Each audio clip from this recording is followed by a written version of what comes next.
So, our next presenter this morning is Luciah Njogu. Luciah is from Kenya, and her research is titled Traumatic Effects of Homelessness on Women and Children in Mukuru Slums.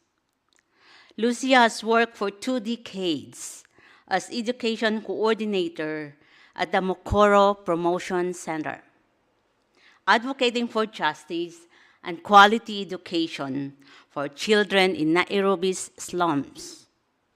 She highlights how homelessness creates trauma, stress, depression, and vulnerability for women and children. Luciah, the floor is yours.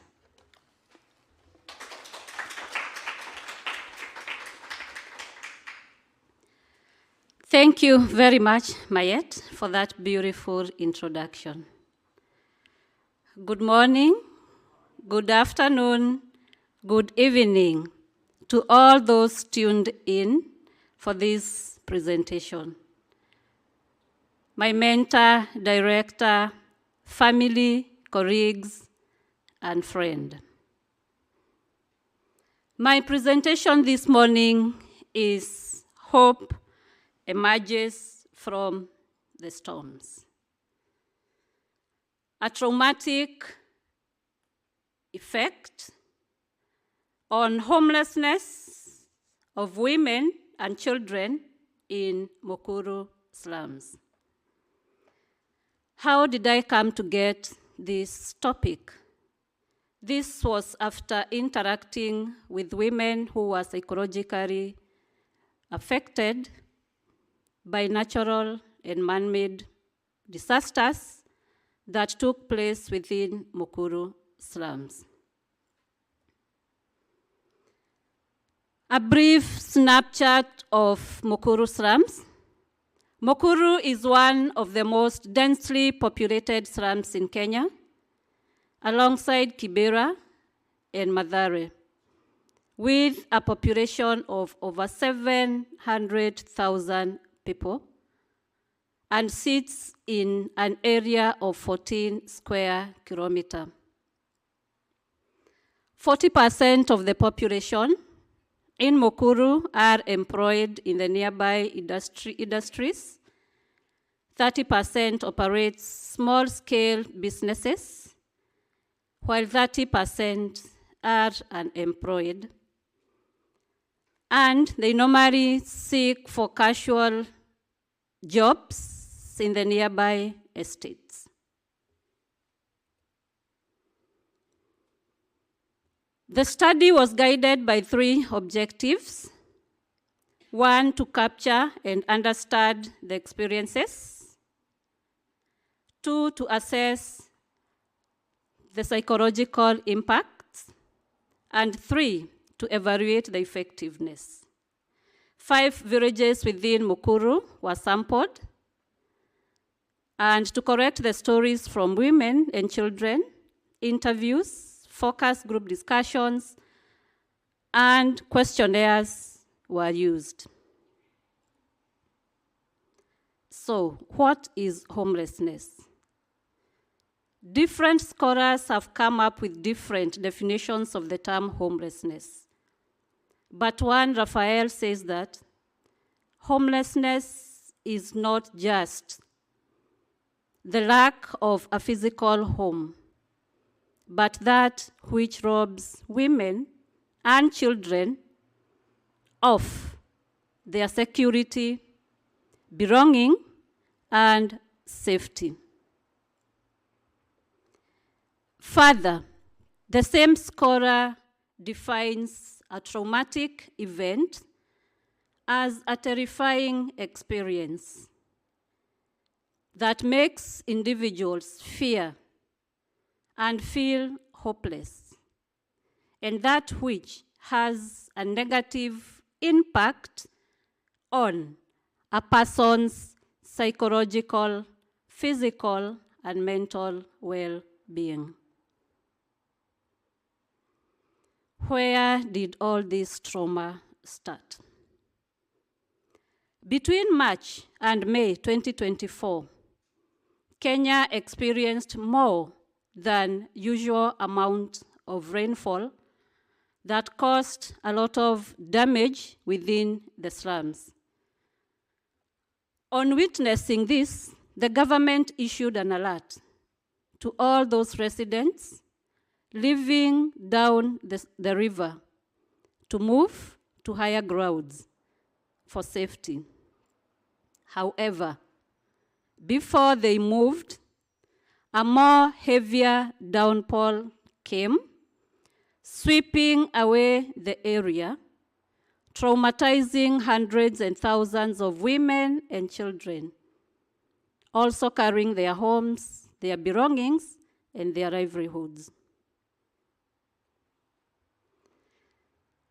On seeing this, the government ordered for the demolitions of all the houses 30 meters from the river, creating another trauma, creating another disaster. The following morning, police-guided bulldozers came, crushed all the structures 30 meters from the river, leaving thousands of women and children without somewhere to call a home. They were left with totally nothing. And at that moment, the chief's camp became the only temporary place of refuge for them. Thousands of them moved to the chief's area. What were the outcomes? From the two disasters, over 5,000 women and children were displaced and they were traumatized. Over 500 houses were submerged and could not be accessed. Above all, 24 individuals, including men, women, and children, lost their lives.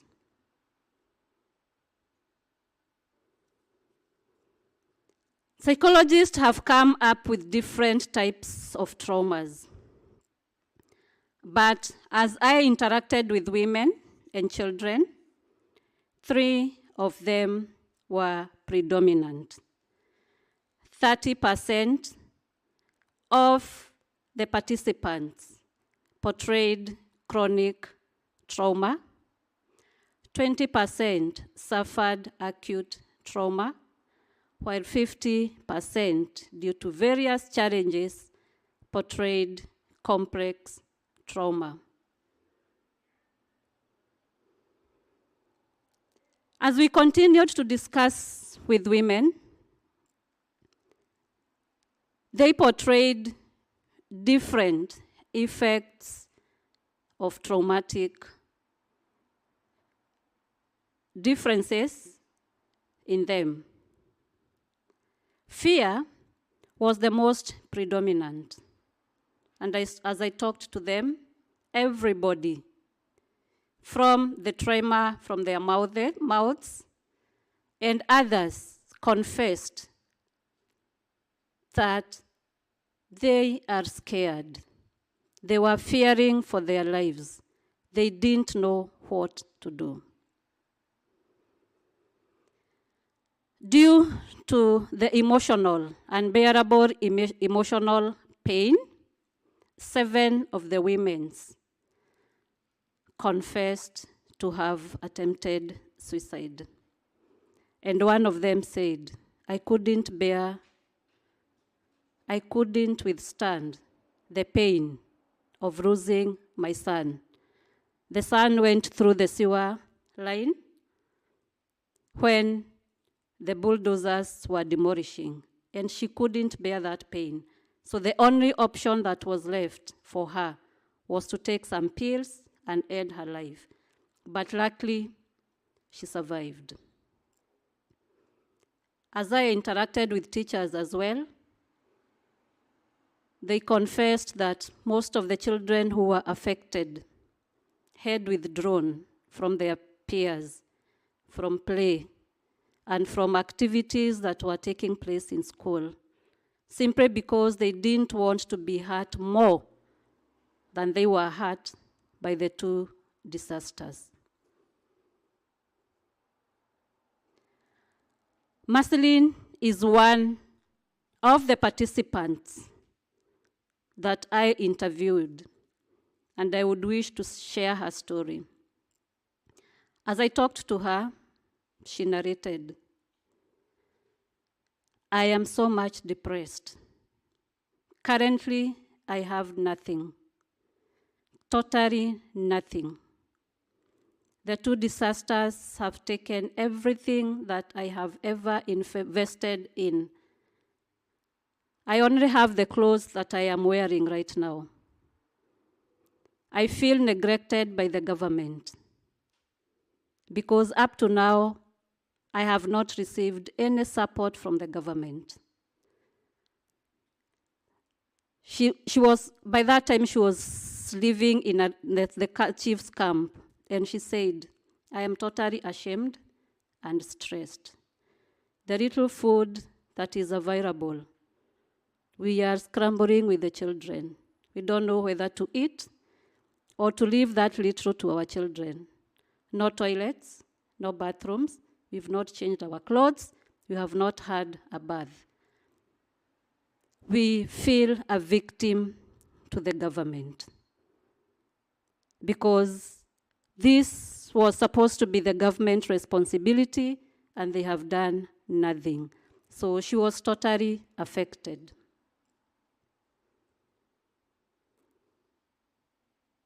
Several documents talk about the issue of homelessness, but Kenya does not have a dedicated legal framework document that addresses the issue. And so, the issue of homelessness in Kenya still stands a challenge to many. The UNCRC, the SDGs, and the Children's Act all talk about or advocate for a decent, safe, and secure home for children. But Kenya is very far in implementing this document, and especially to the informal settlement. Catherine Makori, in her quote, said, "The poor needs help now, not next week." The Sisters of Mercy, in understanding this better, stretched their arms for the victims of the two disasters, and they offered immediate support that was required by them then. Those who needed clothes, they were clothed. Those who needed food, they received food. And those who needed psychological support, they also received that psychological support at that time. The Kenya Red Cross, also after realizing what the Sisters of Mercy were doing, came in to support, to give the rescue missions, and also to give counseling services to back up what the Sisters of Mercy were giving at that time, because so many women, so many children needed that psychological and emotional support at that time. But the government was not ready to give this. So the Kenya Red Cross came in to support what the Sisters of Mercy were doing. Other non-governmental organizations came in to support with the food, the blankets, the mattresses through Mukuru PromotionCentre and the Sisters of Mercy. On realizing what other partners were doing, the government came in later with ambulances after all the victims had been rescued, after all the immediate and effective interventions had already been given. Additionally, they promised to give 10,000 Kenya shillings to all the victims of the demolitions and all the victims of the floods. But by the time I was compiling the reports, the women that I had interviewed had not received any, and they were still looking for support from well-wishers and the people who were around them.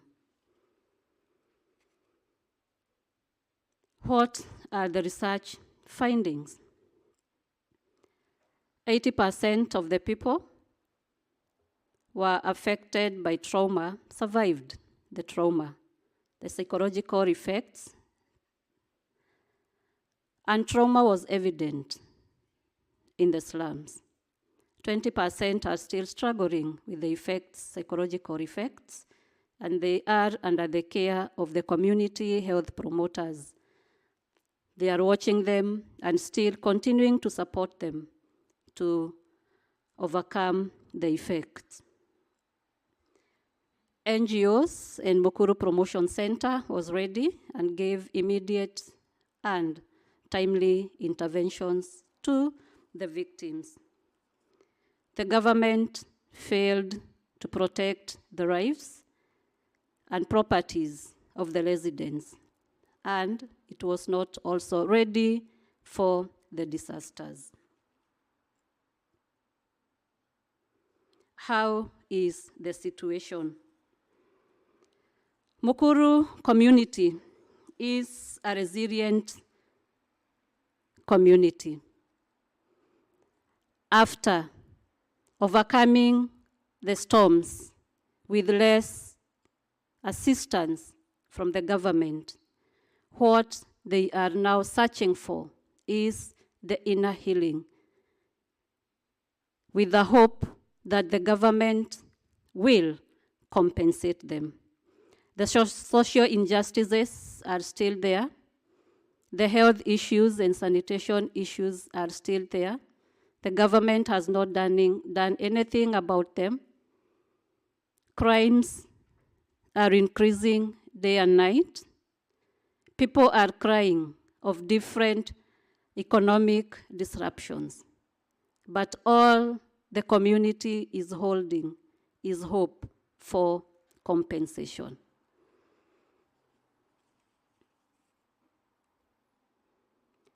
The recommendations from the study, I'll mention 4 strong key recommendations to the government and also to the Mercy Global Action.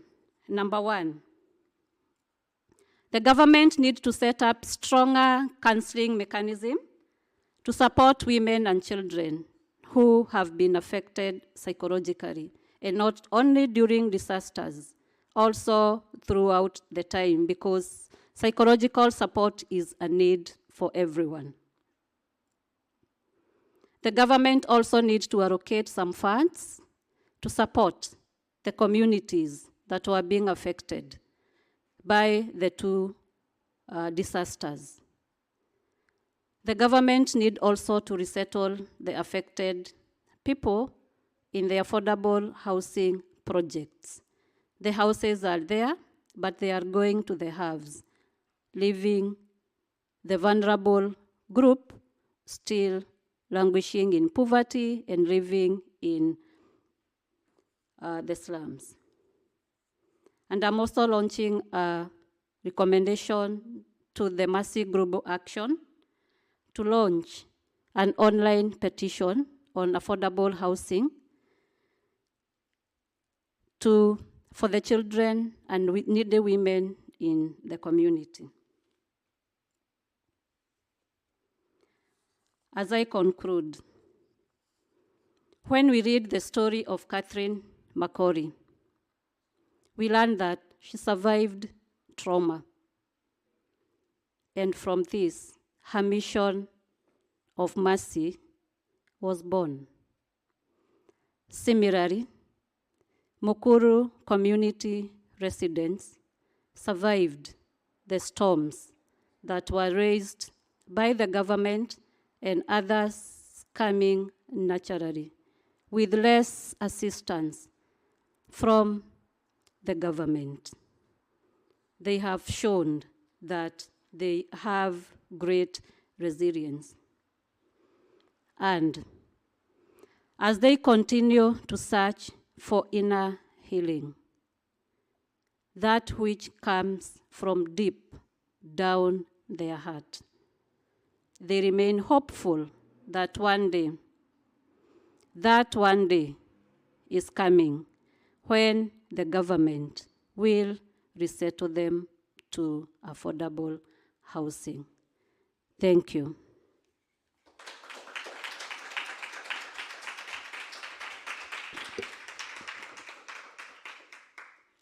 Thank you, Luciah, for that moving presentation. And sad to notice how Kenyan people, especially people in Nairobi, survive the stark effects of being homeless, of the disasters that are happening in the area. However, we are so thankful that Mukuru PromotionCentre is there to help those people.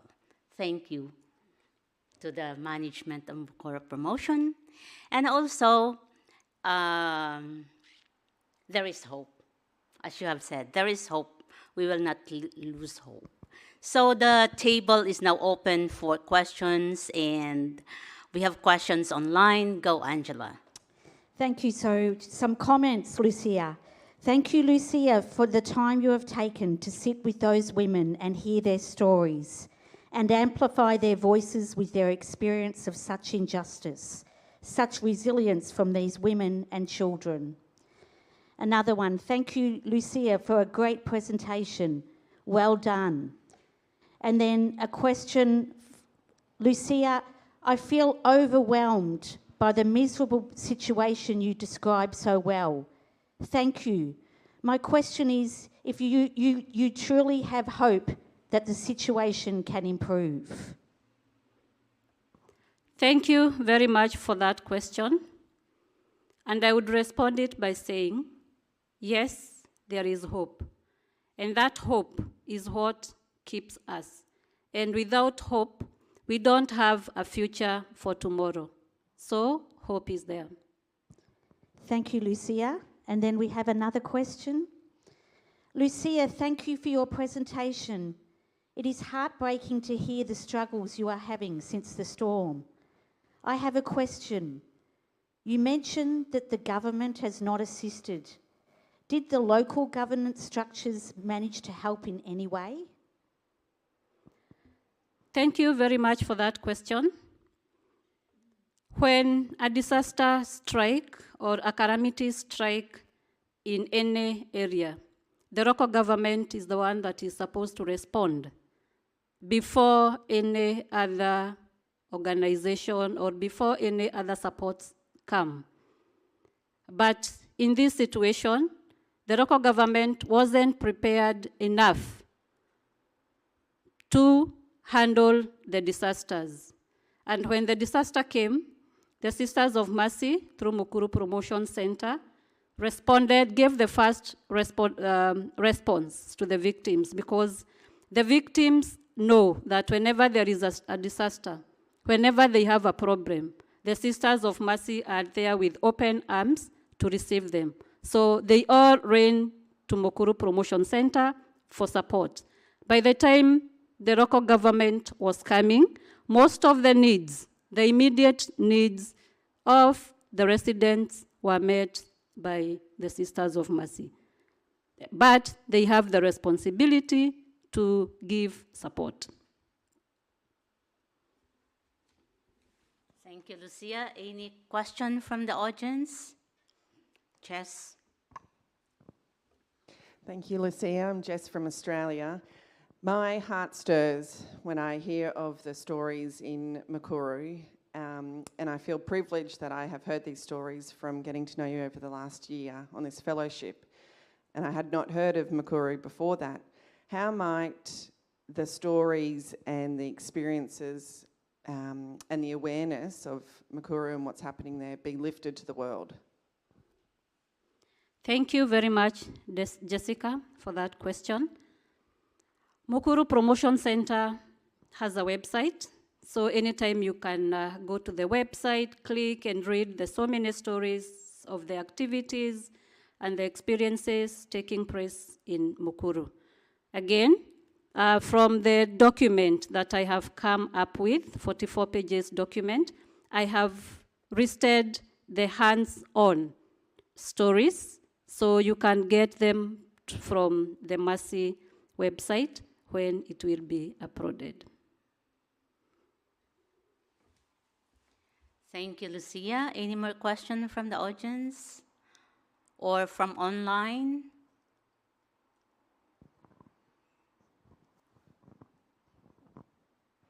Mai? Thank you, Luciah, for the very profound and insightful presentation. And thank you also for the recommendation that you mentioned. With your experience working with people in the community, and as you mentioned that the government haven't done enough, and with the impact that has had on the people, what else do you think that the community can roll together so that they can support each other? Thank you. Thank you for that question, Mai. The community in Mukuru, as I have said, is a resilient community. And without that resilience, I don't think any one of them would be standing by now. They try to come up with joint groups through the support of different organizations, Mukuru PromotionCentre being one of them, to support them, come together, start businesses, so that they are able to support themselves. Apart from that, they also have other support groups from other organizations as well, and also from within themselves, where they come together, discuss issues, educate each other, and mentor each other on ways of survival.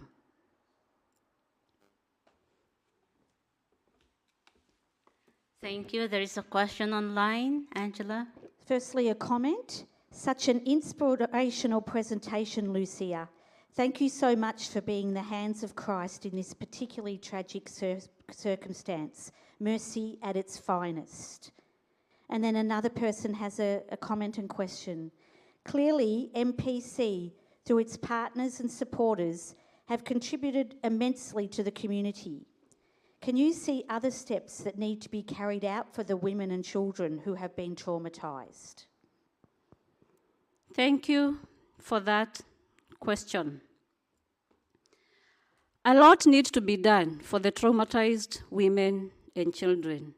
And it doesn't mean that whatever the Sisters of Mercy did and whatever the government or the Red Cross did was the final thing. Trauma is not a one-off thing that can just go away in a day. It is a process. So I would say with continuous psychological and emotional support, this effect will eventually go. But a one-day session won't assist them to get rid of the psychological effect that they are going through. So it is a continuous process, and much is being done by different organizations to support, and especially to support women. The Sisters of Mercy are doing a great job. They have business startups for women who were psychologically affected, at least to support them, start life once again, so that they can be able to take care of their children. The children who were also affected and lost everything, they were also provided for with uniform and all the learning materials that they needed. And still, we are still having sessions with them, still having sessions with the women to see to it that they have stood up with their feet. Thanks for your work, Luciah, and for your organization. We wish all the best for you and all the staff at Mukuru Promotion. And thank you so much. I hope one day the government will find its way to recognize for providing measures to negate all the circumstances. Thank you so much.